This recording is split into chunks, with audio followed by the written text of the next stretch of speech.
So Drew Brees comes back. I think he probably could have picked a better week to do so, coming back against the Kansas City Chiefs.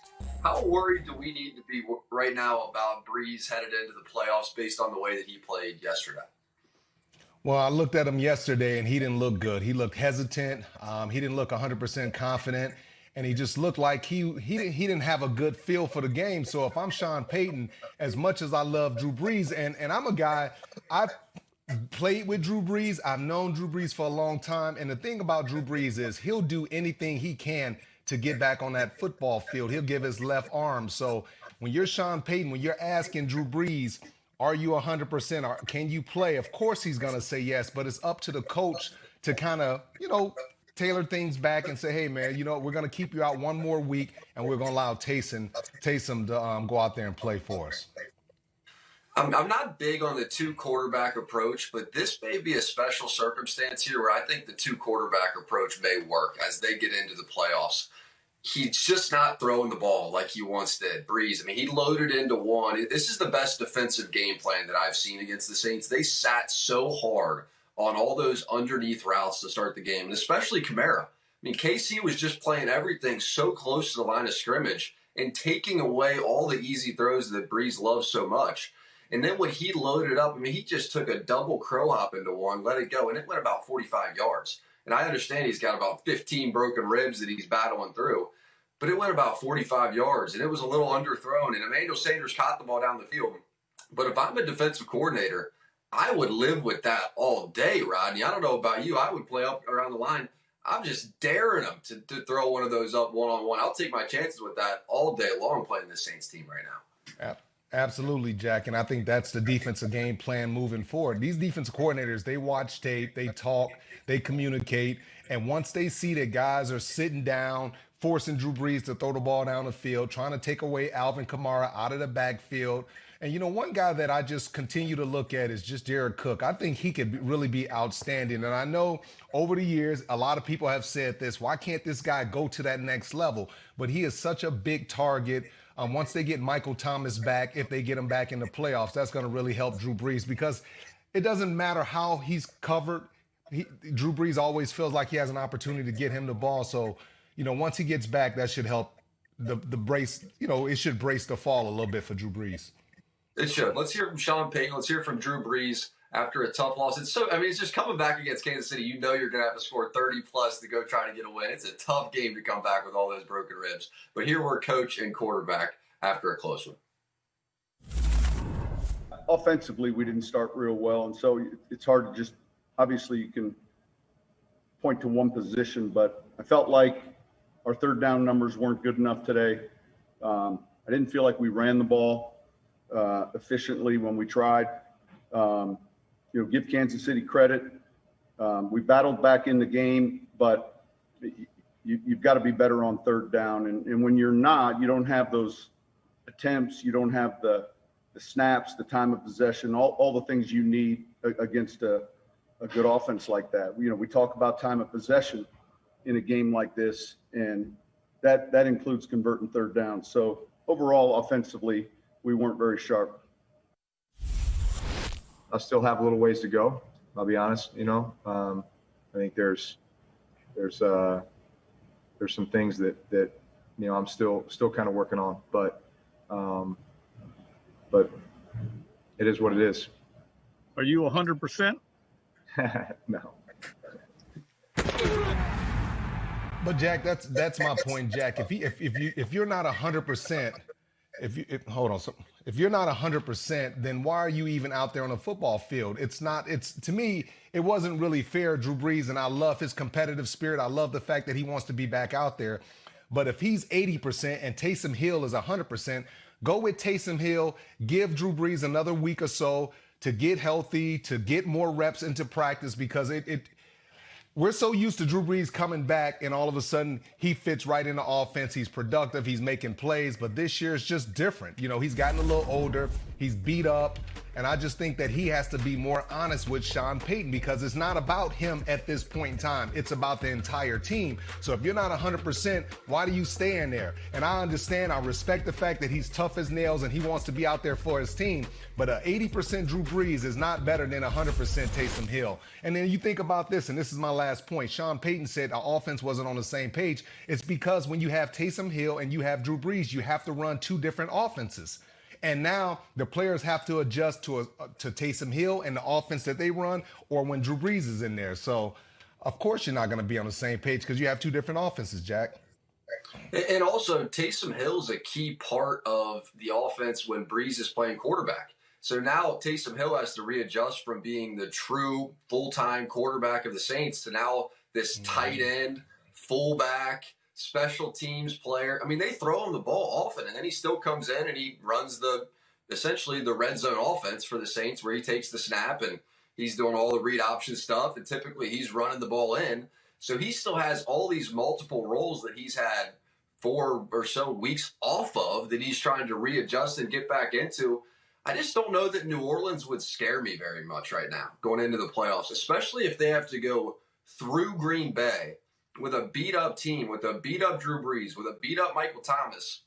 I like Green Bay a lot in that matchup, especially if it's 4 degrees outside and the way Aaron Rodgers is playing right now. Jack, let me tell you something. When the Saints lost that number 1 seed to Philadelphia, when Philadelphia beat them, I was like, I just shook my head. I said they blew a golden opportunity, because that's an opportunity to have a home playoff game, to be the number 1 seed and have a week off. And at Drew Brees' age, at Aaron Rodgers' age, that week is like an eternity. And you have to appreciate that. And it's not just for the old guys, but the young guys. You got to understand, a lot of these guys are hitting not just a rookie wall, but they're hitting a COVID wall. I've talked to veteran players. I've talked to young players, and they've all said the same thing. I'm tired. It's irritating. We go through so much emotional stuff, worrying about who we're around, if that person has COVID, getting tested every day, making sure that we limit our family interaction. Those things are really affecting people. So you see a lot of teams up and down and inconsistent. And I think that's a major reason why, because, guys are getting burnt out.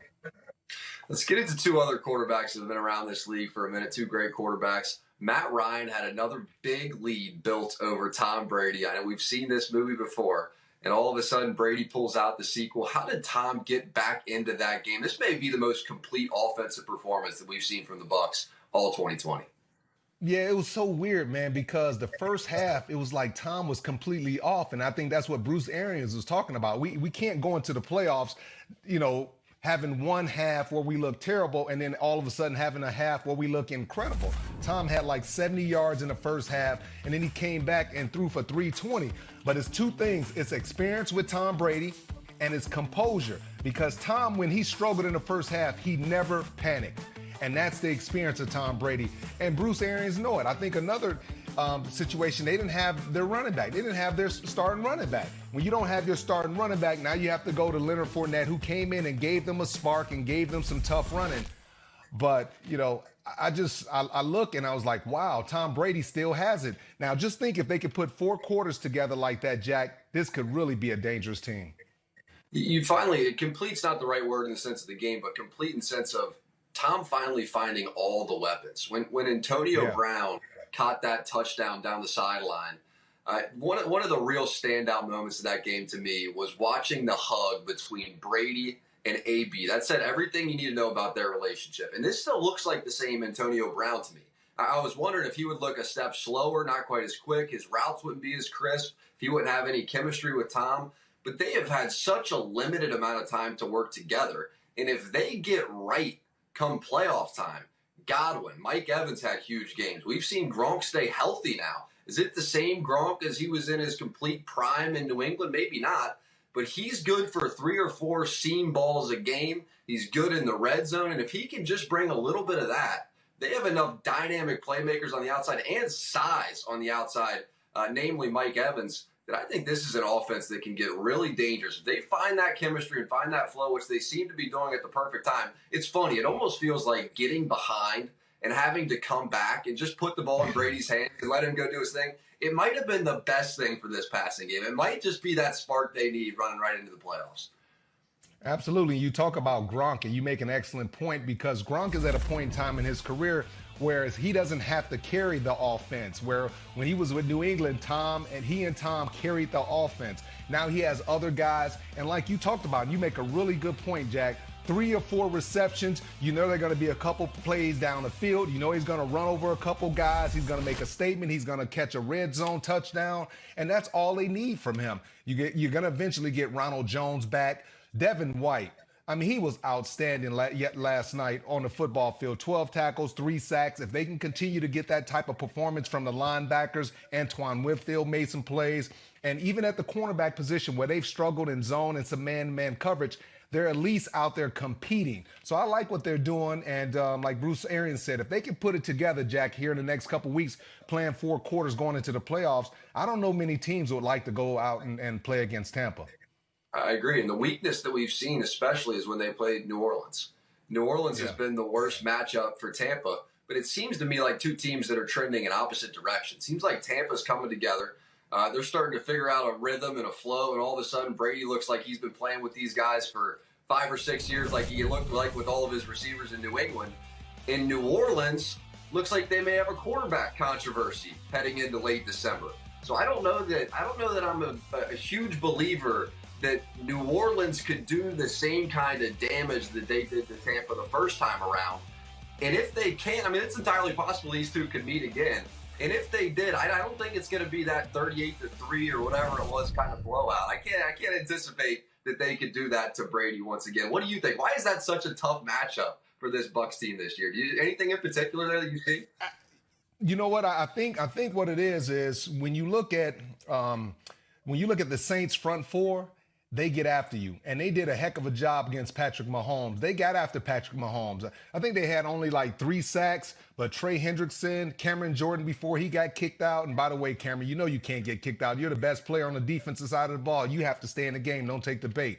But yeah, they got after Patrick Mahomes, hit him, roughed him up, and they were physical.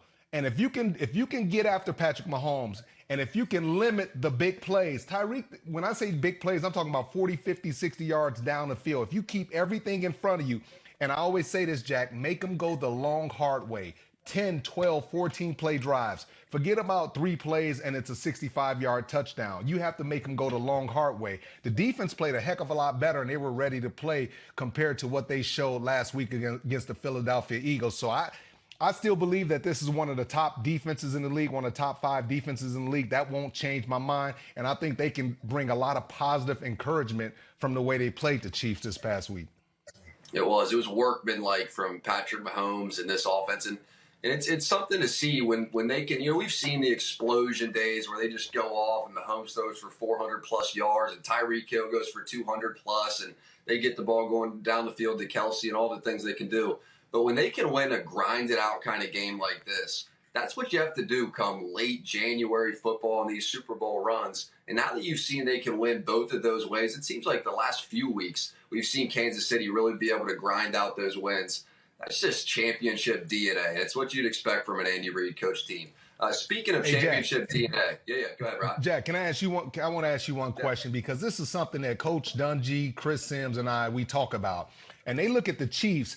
And every week they get so mad. I wish you were in the viewing room with us. They're yelling and screaming because they think the Chiefs get too cute at times. But you know that's Andy Reid's personality. And he says, why are they struggling?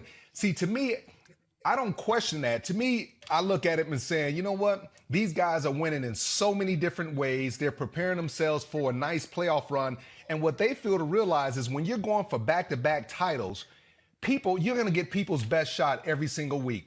You know what I'm saying? Like, they're going to come out and you're everybody's Super Bowl. You're everybody's playoff game. And to me, it just seems like I'm not worried about the way the Chiefs look.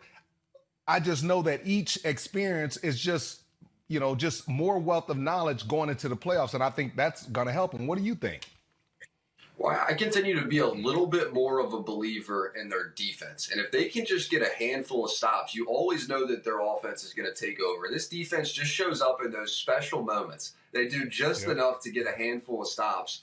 And is, I said workmanlike on the offensive side of the ball. But the way that this defense went after Sean Payton, he always comes into these games with the perfect game plan, and he has ways to scheme guys completely wide open down the field. And all of those little crossing routes and all of those little screens and all the dump off stuff that they were playing to Kamara, the way that they were just such in the face of, I really think they wrote the book a little bit here. We've been saying this all year on this show, Rodney. Get up on those short routes. That is the bread and butter. Option 1A on every single play for the Saints offense is to dump it down to Kamara and let him go one-on-one in the open field and go dominate people. And nobody all year long has taken that away except for Kansas City. So the fact that they're showing a little life on the defensive side of the ball to go along with everything that we're talking about with Mahomes in the offense lets me know this is by far, in my opinion. You give me the field or you give me Kansas City, it's a no-brainer. I'm taking Kansas City. Let's flip it to the New England Patriots. Miami beats them. It's so weird to see Miami just run the ball all over a Bill Belichick coach defense. Is this more about the direction that the Patriots are going or more about the direction that Miami is going as they rise with Tua playing quarterback? Well, what I'm going to do is I'm going to focus on the Miami Dolphins. And that was the big question that I had for the Miami Dolphins and Brian Flores. Could they consistently run the football? We know they have a really good defense. We know they have a young quarterback who's somewhat of a game manager. We both agree about that. But it was more about the run game and their inability to run this year. And his commitment to running the football against his mentor, Bill Belichick, I was so thoroughly impressed. And I just think that it's such a positive thing because it creates a mindset. It's a mentality. Hey, we're going to run the football. Nope, we're not going to drop back and pass. That's the easy thing to do. We're going to line up. We're going to strap up our chin straps, and we're going to show everybody that we're not going to be a one-dimensional team going into the playoffs. And if you're a one-dimensional team with a rookie quarterback that's a game manager, you're one and done in the playoffs. And I think that Brian Flores is going to try to build off this, Jack, and continue right on into the playoffs. I think he's done a great job, though. It feels like every year of my life, the New England Patriots have been in the playoffs. They've been that one sneaky team that nobody wants to play come January, and now they're not going to be there. They're not going to be in the Patriots. So here was your former coach, Coach Belichick, really the greatest to ever do it in my mind, on missing the playoffs this year. With this loss, you guys were eliminated from playoff contention, first time since 2008. Just wondering your reaction to that. Yeah, well, disappointed, but we didn't deserve to win today. So, and really, that's the reality of the Patriots, and I'm really excited for the Patriots because. Yeah, it's disappointing this year, but you have a chance to rebuild. They've dominated. We've seen that for almost 2 decades. They've done their thing, but they have an opportunity, and it's going to start at the quarterback position. And Coach Belichick, he's going to have to decide. Before, Jack, I was all in on Cam Newton. Give him opportunity. He's going to do the right thing. He's going to be mature. He's going to play well. And when I saw him yesterday, once again, dropping back, throwing the ball right into the ground, I'm like, why can't he complete a pass without throwing it into the ground?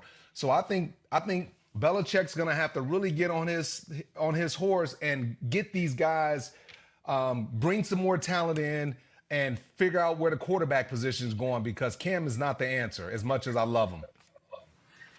He's not the answer either. There's no way that you're going to pay him. They got him on such a discount for this season. There's no way that you would then pay him after the way that this year has played out. And really, a lot of the offensive struggles that they've seen has been a result of an inability to throw the ball. They just really never trusted him from the pocket at all. So it became a whole bunch of gimmicky runs and short passes and reverses and read option stuff, whatever their power runs with the quarterback, anything they could do to make it feel collegey and creative. But it just wasn't enough to win on a consistent basis. If you were GM Belichick right now, what would be order of operations number one? Because it's been such a strange year. First, you had Brady leave, then all the COVID opt-outs that they had. And they had more COVID opt-outs than any other team that we saw around the league. And everybody's going, it's going to be fine. Belichick will figure it out. And this guy's not a huge deal for them to lose, and he's not a huge deal either. But it turns out that all of this stuff just added up on top of each other. And before you know it, they're sitting here in a position where they're missing the playoffs with still 2 weeks remaining. So what would you do? What would be order of operations, 1, 2, 3, if you will, if you were running the New England Patriots right now as Belichick? Well, obviously, first we have to sit down and we have to check out the salary cap and how much we have on the salary cap. But my first order of business would probably be right now at this point in time is to give Jarrett Stidham an opportunity. I don't care how he looks in practice. You drafted him. Give him an opportunity to go out there and play and see what he can do, real live fire. Hey, Cam Newton had his opportunity. Coach, you've been very patient with him. It's time to move forward. That would be the first thing. The second thing would be, I'm not sure what the second thing would be, because I believe if you figure out the quarterback situation, everything else will fall in place. But you got to figure out the salary cap, get more weapons for the quarterback to be able to throw to. And some of these veterans that are making a lot of money, you might have to go tap them on the shoulder and it's like, hey, well, we need you to take a pay cut, or we're going to have to move in a different direction, because they have some young talent. It's just going to take a bit to kind of develop them. I think they could do something crazy at the quarterback position. I don't know what specifically that is. Maybe go try to get like that's really where I'm leaning. A Stafford, a Sam Darnold, somebody that another team has given up on. You know what I'm saying? No Sam Darnold. I don't know that I'm totally dead on Sam Darnold yet. That whole franchise, and we'll get into that, but that whole franchise is such a dumpster fire from the top down. It's hard for me to pin it on one player, particularly a young player that really never got a chance to come in and learn, is just thrown into the trash. I don't know that I'm done with him yet. And then I'm just watching the Jets play yesterday and watching Darnold find a little bit of a rhythm. I don't know if I'm writing him off. You give him the right coaching, you give him Josh McDaniels, who knows what his future could look like. Same goes for Stafford, though. And that's an excellent point. And I shook my head no, because I know the Jets aren't dumb enough to trade him within the division. And what pick was he? He was the first or second pick overall? Very high. Yep. Yeah, top 2, 3 pick or whatever it was. I don't think they're dumb enough to trade him to Coach Belichick and Josh McDaniels, because Josh could have Sam Darnold right. And Belichick will provide a good defense, a good special teams unit, and some more weapons. So as much as the Patriots look down and out right now, you better believe they did the same thing after 2002. After winning the Super Bowl, they were down and out. They didn't make the playoffs, 9-7, I think it was, or 8-8. And then he went out and got some free agents, had a good draft. And all of a sudden, you win a Super Bowl in 2003. You win a Super Bowl in 2004. And then there it goes. Yeah, he was the third overall pick, Darnold was. And I'm with you. When you watched the Patriots play this year, it didn't matter if it was Cam Newton. It really didn't matter what quarterback it was. There was a reason from a weapon standpoint that Brady said, there's just, I gotta get out of here. And he went to Tampa, who was super talent heavy at the wide receiver position, brings Gronk along with them, and then goes out and gets three running backs through free agency. Just starts bringing in guys and recruiting throughout this whole process.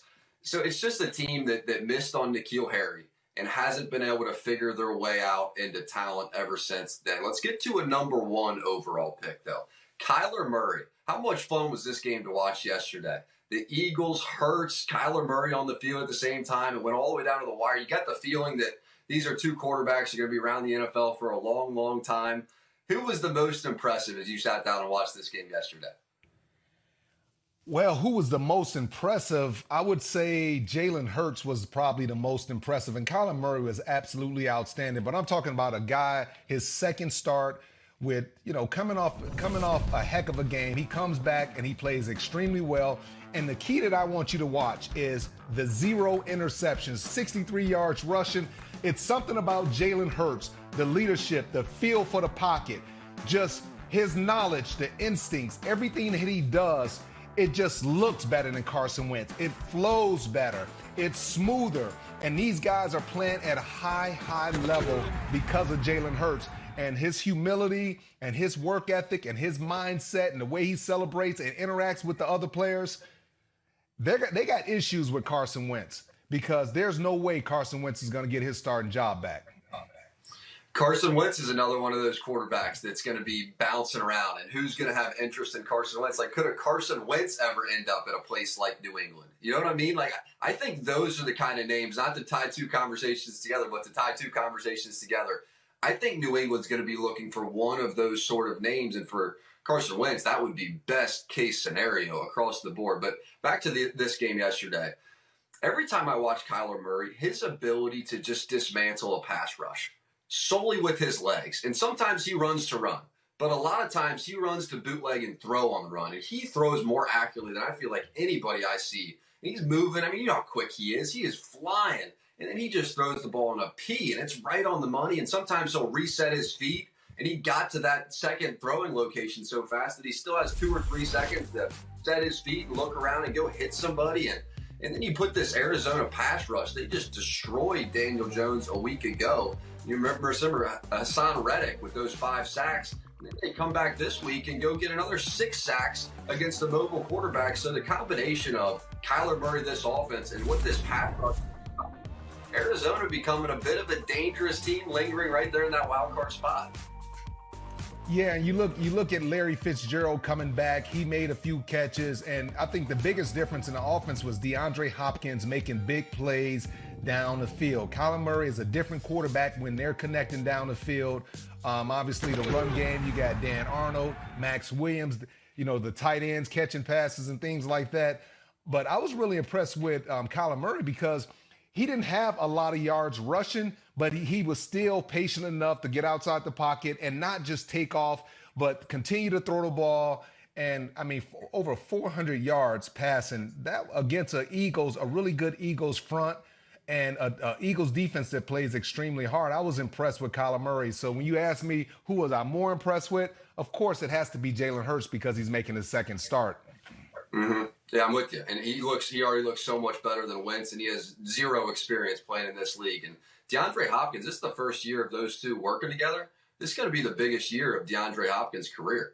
I mean, think about that. Yeah. It's not like he never had a quarterback. He was working with Watson there for a couple of years. But, I mean, this has just been an instant connection that's taken off. And I think we'd be remiss if we didn't mention a little bit of the special teams yesterday with Arizona, too. They blocked that punt, which was a massive play in the game.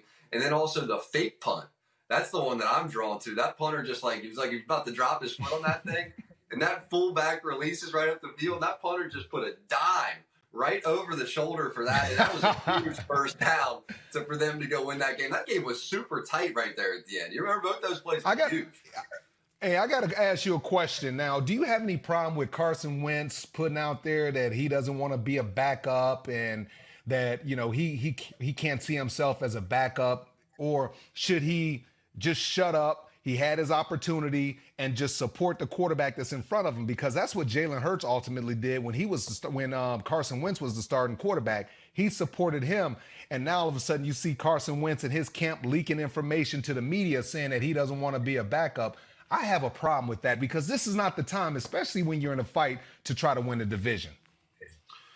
Always tricky situation. I mean, first and foremost, he should 100% support Jalen Hurts. I think that from that standpoint, it's a no-brainer. But you can see how a quarterback who's making over $100 million and was signed to be the franchise guy and really started that Super Bowl run that was ultimately finished out by the backup quarterback coming in Foles would feel like he's a starter. I mean, you can see all of those things. And in all likelihood, he probably still does have the skill set to be that. I know this year has really been rough across the board for Wentz. But given that they're still in it, you have to get behind. Hurts. I mean, you just have to. As a teammate, as a man, that defines character right there. And my guess is, based on everything I know about Wentz and everybody I've talked to about Wentz, he will do that. He will fall into line. And I never want to blow out of proportion anything that somebody in his camp or whatever could have leaked to the media, because it's hard to know what's real and what's not real. We got a few TMZ type people in the NFL business too, and this very well could be one of those. So let's get to the Jets. The Jets and the Rams. The Jets figure out a way to get a win. We'll start with Sean McVay. This is Sean McVay, because from the Rams side, a complete disaster. From the Jets side, a miracle. Let's start with the disaster. Here's McVay after the loss. I've got to do a better job getting us ready to go, Gary. And really, it was in all 3 phases. It wasn't good enough. This loss will demoralize us only as much as we allow it to. It's going to be embarrassing, sick to your stomach about it. But we do have 2 games left, and we've got to find a way to respond and rebound on a short week. Not really a short week, but this week as we get ready for the Seahawks. But that was very humbling, and it's going to be humbling. But we're going to move forward, and that's exactly what we'll do. That's all I know how to do. And I respect Sean McVay for coming out and saying that, because it was his fault, because he didn't have his team ready to play. We saw it against the Dolphins. We saw it against the Jets. We saw it in 2 losses against San Francisco. This team, when they're focused and let me just say this. When I watched them play, I didn't see that passion. I did not see that same passion, that energy that they play with. I didn't see it. I just think they felt like, okay, let's fly out here. Let's play against the Jets. Let's beat them. and, let's just make sure we get out healthy and look forward to our next week's game. You can't do that. You can't look past a team. And for Sean McVay to have his team not prepared and to lose to a winless team when you're trying to gain momentum heading into the playoffs, and Jared Goff looked terrible. Like, are you kidding me? This is the way you look? So to me, if they can't run the football, use the play action boots, get outside the pocket, and he have those easy completions, it seems like they struggle, Jack. Yeah, I don't know where for the Rams, they've just kind of had a year like this where they look awesome some weeks and they just look awful other weeks, and it doesn't seem like there's much in the middle. And I don't know if you're going to put all of that on McVay, if you want to put that on Goff, you want to put that on the team as a whole, but it's been the kind of year that they have had. And McVay's the kind of coach that will just shoulder all of that, and I think it's why so many players love him the way that they do. Right, you included. It's what great coaches do is they shoulder all of that. Now, on the Jets side of this thing, they didn't really winning this is not a good thing for the franchise. I mean, this does not benefit the franchise. And I understand the people in that building, they don't care. But it's not like there's some massive motivation for them to go win football games right now. This should have been just a stomp on the Jets scenario. And instead, who knows, maybe Sam Darnold winds up keeping his job. Let me jump in and just say this. As a player, I played on a 1-15 team, and when we won our first game, it was against Kansas City, and we celebrated like the Super Bowl. Because, Jack, I'll tell you this, you never want to be that guy. And this is going to stick with you the rest of your life. You're going to always be associated with you're on an 0-16 team. It's no different than me. I'm always going to be associated with a helmet catch. I own that, okay? But you never want to be on an 0-16 team. And those guys, they're professional athletes. They're getting paid a lot of money on the Jets, but they still have a lot of pride. And you cannot tell me to go out there and lose a freaking game for a kid that's in college. A kid that's in college that's not even guaranteed that he may want to come to the Jets. If Adam Gase is still coaching the Jets, if I'm Trevor Lawrence, there's no way I'm going to the Jets. Absolutely not. So you want us to not play football and basically quit and lose the game on purpose to go get an unknown commodity?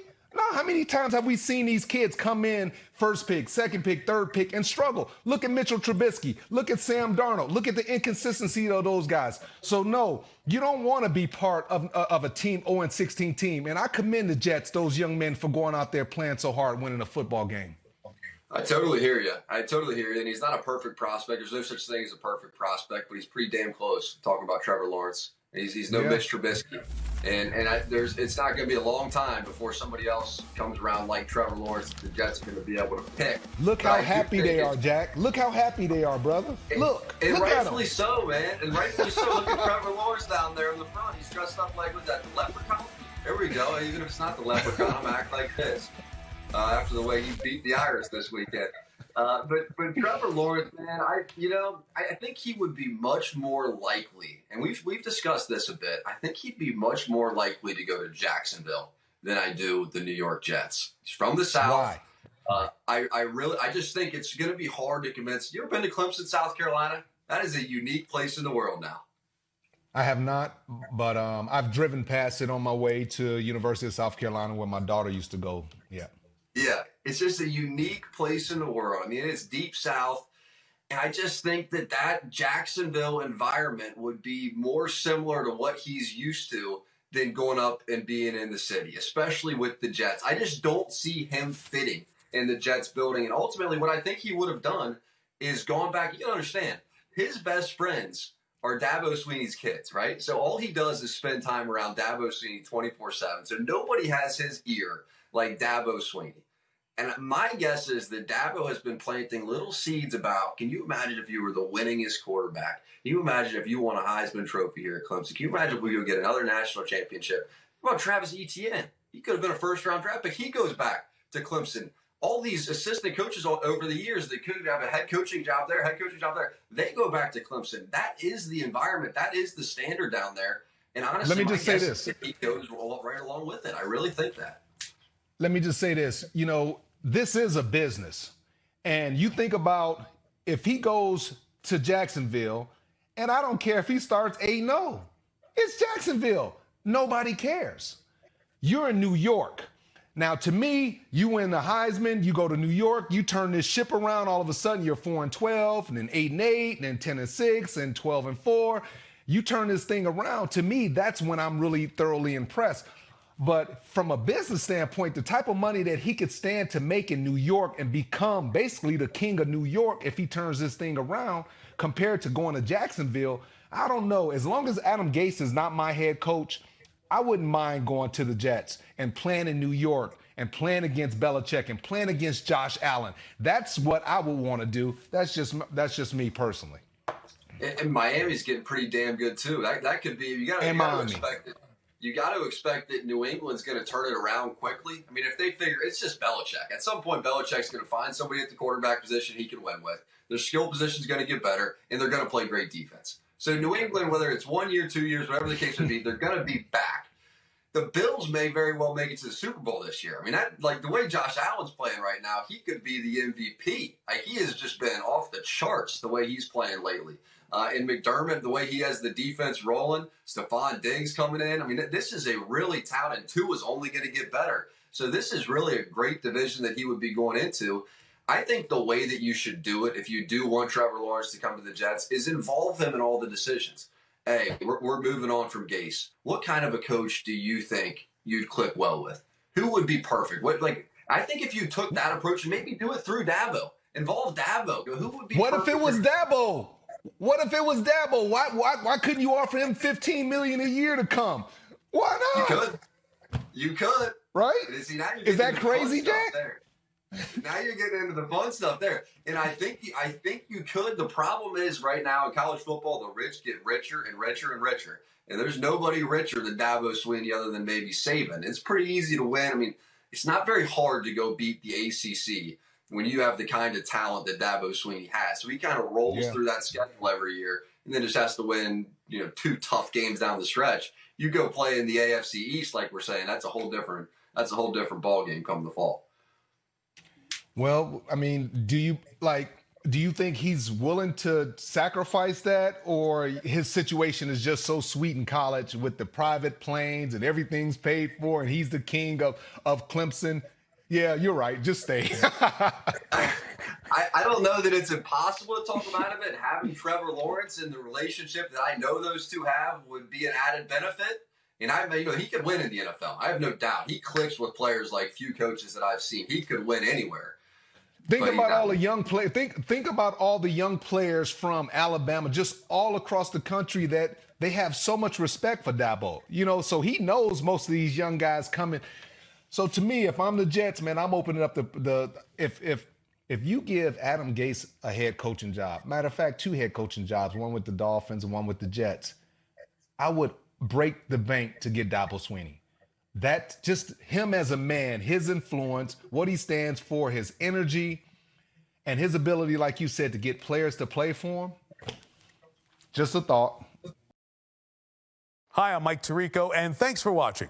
Make sure to hit subscribe for the latest news and highlights from NBC Sports.